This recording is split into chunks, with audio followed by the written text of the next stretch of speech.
Okay, in this video I'm going to just quickly demonstrate what we can do to get XML source files to actually go out and retrieve our art for us.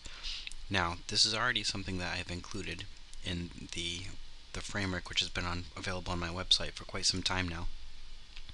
Basically, the code for this will run through all our XML data files, and as it's processing the XML data file, it will look for a group named sources, and if it can find a group named sources, it will run process sources.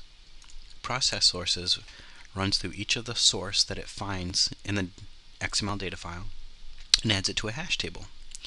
And then later on, when all the XML files are downloaded, then it tackles the sources hash table and one by one retrieves them.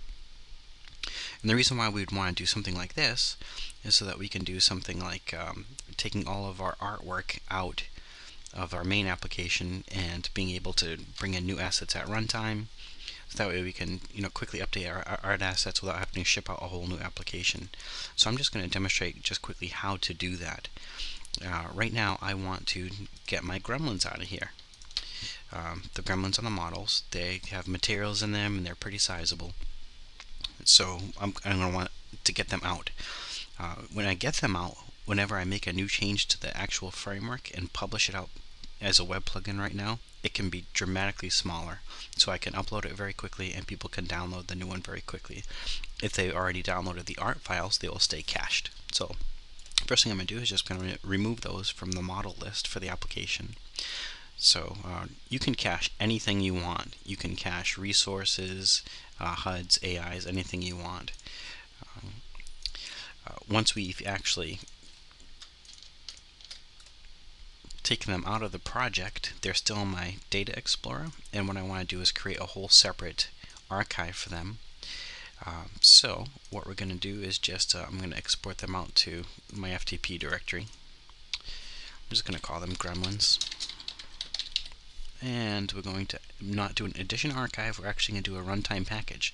This is normally what we do to export a game, but in this case it's just going to be the data files alone. So it's going to go ahead and create that, and it's hooked up to my FTP site, so it's going to upload this file.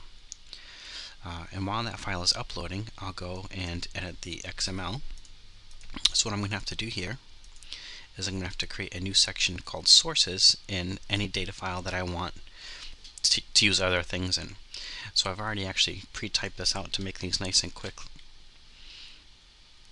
I'm going to paste it in. So now I have a new group named sources up here. And I actually have three sources. I have the Gremlins SDK, and you give it an actual name over here with a file extension and then the full path to it. So there it is right up there. And then these are a couple of other things I'm going to use tonight, so I put them in the system as well. And now that I've actually defined these sources, well, let's see what happens. The game will run, but it's not going to know how to create any sort of shape named gremlin, so we'll see some errors. Model gremlin 1 is not referenced in the application. That's what happens when you try and create something that's not in. So we'll go back to our XML and say, okay, we have the source downloading.